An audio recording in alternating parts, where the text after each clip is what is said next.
இது மகிமை நேரம். இயேசு கிறிஸ்துவின் நாமத்தினாலே இந்த 2வது நாளை காணும்படியான கிருபை தந்த தேவாதி தேவனுக்கு ஸ்தோத்திரம் உண்டாவதாக. இந்த வாரம் முழுவதும் நாம் சிலுவையின் மேன்மைகளை குறித்து நாம் தியானித்து வருகின்றோம். முதல் நாளிலே நாம் பார்த்தோம் சிலுவையினுடைய அந்த ரகசியம் என்ன, இல்லை சிலுவையினுடைய மேன்மை என்ன என்று சொன்னால், அந்த இயேசு கிறிஸ்துவின் சிலுவையானது நமக்கு சமாதானத்தை தருகிறது என்று சொல்லி நாம் தியானித்தோம். இந்த 2வது நாளிலே அந்த இயேசுவின் சிலுவையானது நமக்கு வெற்றியை தருகிறது அப்படின்னு சொல்லி நாம் தியானிக்க இருக்கின்றோம். கொலோசையர் 2ஆம் அதிகாரம் 15ஆம் வசனம் இவ்வாறு கூறுகிறது: துரைத்தனங்களையும் அதிகாரங்களையும் முறிந்து கொண்டு வெளியரங்கமான கோலமாக்கி அவைகளின் மேல் சிலுவையிலே வெற்றி சிறந்தார் என்று சொல்லி, பவுலினுடைய வாழ்க்கையிலே இந்த சிலுவையானது ஒரு வெற்றியை தரக்கூடிய ஒரு சிலுவையாக பவுலுடைய வாழ்க்கையிலே காணப்படுகிறது. பொதுவாக நம்முடைய எக்ஸாம் எழுதும்போது பாருங்க, பிள்ளைங்க 10th 12th ரிசல்ட் வரும்போது தான் முன்னால் உள்ள, இப்போலாம் அந்த மாதிரி பண்ணலை. ஆனால் முன்னாலாம் பார்த்தீங்கன்னா ஸ்டேட் ஃபர்ஸ்ட் வந்த பிள்ளைங்கள உடனே நினச்சிவாங்க பேட்டி விடுப்பாங்க. அப்போ எடுக்கும்போது அந்த பிள்ளைங்க சொல்லுவாங்க, என்னுடைய வெற்றிக்கு காரணம், சில பேர் சொல்லுவாங்க என்னுடைய பெற்றோர் என்னை ரொம்ப ஊக்குவிச்சாங்க, என்னோட இருந்து என் கூட உட்காந்துருப்பாங்க என்னுடைய பெற்றோர்னு சொல்லுவாங்க. சில பிள்ளைங்க சொல்லுவாங்க, பேட்டியின் போது சொல்லுவாங்க, என்னுடைய ஆசிரியர் இதுக்கு ஒரு மூல காரணம் அப்படின்னு சொல்லுவாங்க. இன்னும் பல பேர் பல ரீசன் சொல்லுவாங்க இல்லையா. இந்த வெற்றிக்கு ஒரு மூல காரணம் யாரோ ஒருத்தர் இருந்திருப்பாங்க இல்லையா. அதே போல இந்த பவுலும் சொல்ற, ஒரு வெற்றி அடைய வேண்டும் என்று சொன்னால், ஒரு கிறிஸ்தவன் அல்லது கிறிஸ்தவள் ஒரு வெற்றியுள்ள வாழ்க்கையை அடைய வேண்டும் என்று சொன்னால், நிச்சயமாக அந்த சிலுவையை பின்பற்றினால்தான் நாம் வெற்றியுள்ள கிறிஸ்தவனாக, வெற்றியுள்ள கிறிஸ்தவளாக வாழ முடியும் என்கிற உண்மையை பவுல் அப்போஸ்தலன் எழுதுகின்றார். பாருங்க, நம்முடைய வாழ்வின் பல்வேறு சீர்கேடுகளை எல்லாவற்றையும் நம்மை விட்டு அகற்றி நம்மை வெற்றி பெறச் செய்வது இந்த சிலுவை தான்.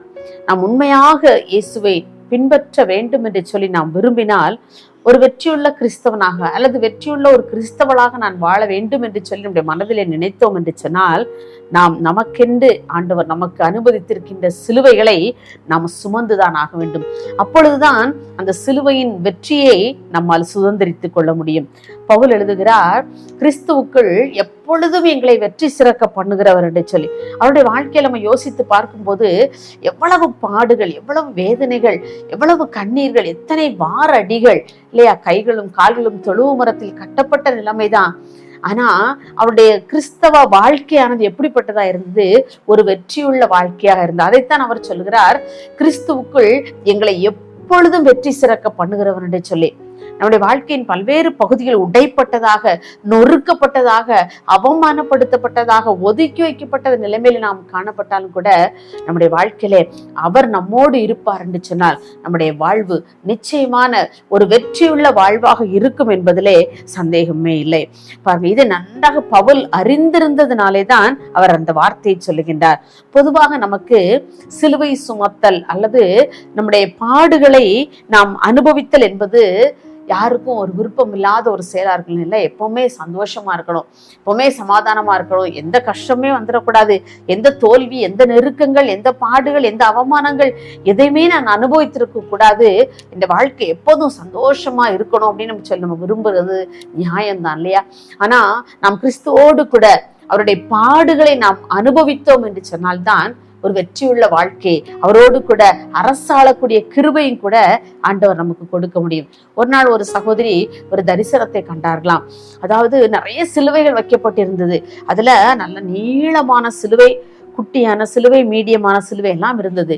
அப்போ அப்படி இந்த சிலுவை எடுத்துக்கொண்டு எல்லாரும் போய்கிட்டே இருக்கிறாங்க. சில பேர் சின்ன சிலுவை, சில பேர் மீடியமா உள்ளது, சில பேர் லென்த்தா உள்ள சிலுவை, எல்லாத்தையும் பல பேர் பல சிலுவையில் எடுத்துக்கொண்டு போயிட்டே இருக்காங்க.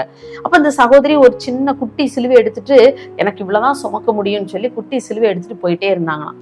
அப்ப அங்க போய் ஒரு முடிவுல எல்லாரும் நின்று தகைச்சு போய் நிக்கிறாங்களாம். அப்ப அங்க 2 மலை இருக்குது. அப்போ ஒரு சத்தம் கேக்குதான். என்ன சத்தம்? நீங்க சிலுவை இந்த 2 மலைக்கும் ஊடாய் வைத்து இந்த மலையை கிராஸ் பண்ணி அந்த பக்கம் வந்துருங்க அப்படின்னு சொல்லிட்டு சத்தம் கேக்குதான். அப்போ யார் யாரெல்லாம் ரொம்ப லென்த்தா உள்ள சிலுவையை சுமந்து கொண்டு போனாங்களோ அவங்க எல்லாம் அந்த 2 மவுண்டெயினுக்கு இடையில அந்த சிலுவையை வைத்து அது மேலே ஏறி அப்படி கிராஸ் பண்ணி போயிட்டாங்களாம். குட்டியான சிலுவையை வைத்திருந்தவங்களுக்கு அதை வச்சு அது மேல ஏறி போக முடியல.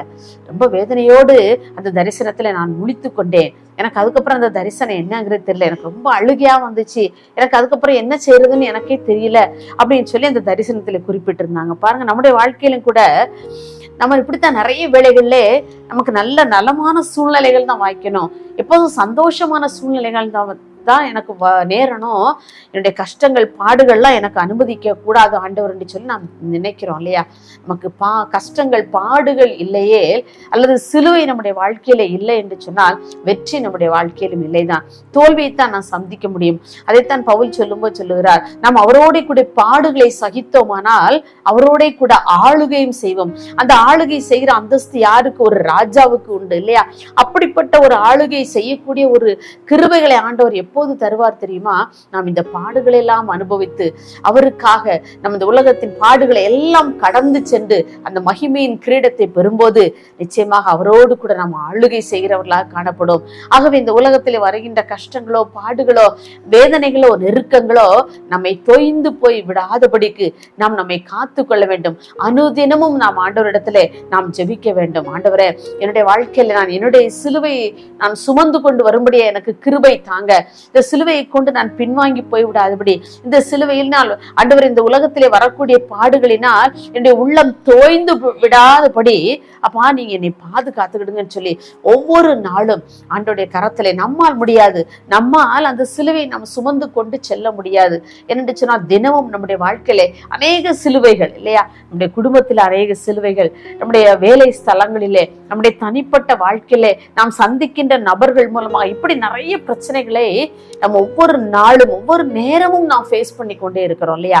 ஆனா அந்த பிரச்சனைகளின் ஊடே நாம் ஒரு வெற்றியை சம்பாதிக்க வேண்டும் என்று சொன்னால் இவை எல்லாவற்றிலும் நாம் நம்முடைய சிலுவையை நாம் பொறுமையோடு சுமந்து கொண்டு நாம் செல்வோம் என்று சொன்னால் நிச்சயமாகவே அன்றைக்கு அந்த சகோதரி கதறி அழுததை போல நாம் அழ வேண்டிய சூழ்நிலைகள் இல்லை.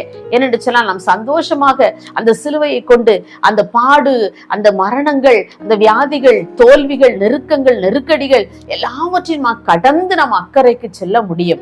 எனக்கு அன்பான சகோதரி சகோதரியே, ஒருவேளை உங்களுடைய வாழ்க்கையில இப்படிப்பட்ட கஷ்டங்களும் துயரங்களும் பாரங்களும் இழப்புகளும் பெருகி இருக்கிற வேளையிலும் கூட நாம் அந்த சிலுவையை, ஆண்டவர் நமக்கென்று நியமித்திருக்கிற சிலுவையை நாம் பொறுமையோடு நாம் சுமந்து கொண்டு செல்வோம் என்று சொன்னால் நிச்சயமாக ஆண்டவர் வா என் மகளே, வா என் மகனே என்று சொல்லி நம்மை கரம் நீட்டி அழைத்து தம்முடைய மார்போடு அணைத்துக் கொள்ள அவர் வல்லவராயிருக்கிறார். ஒரு கிறிஸ்தவனுடைய வாழ்க்கை வெற்றியுள்ள வாழ்க்கையாக இருக்க வேண்டும் என்று சொன்னால் நிச்சயமாக அவனுடைய சிலுவையை அவன் சுமந்தே ஆக வேண்டும். அப்படிப்பட்ட கிருபையை சுமப்பதற்கு ஆண்டவர் பலன் தர நான் ஜெபிப்போம்.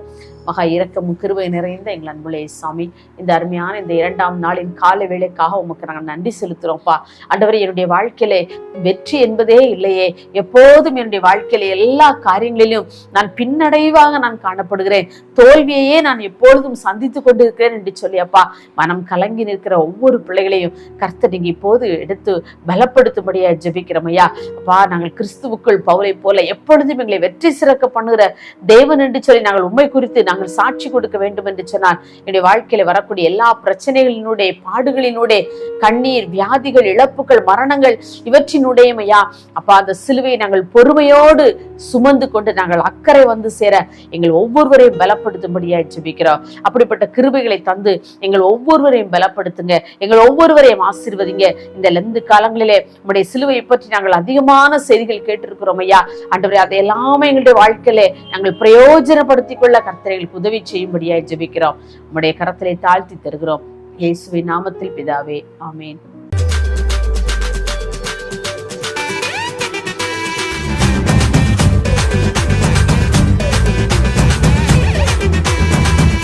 மகிமை மகிமை மகிமை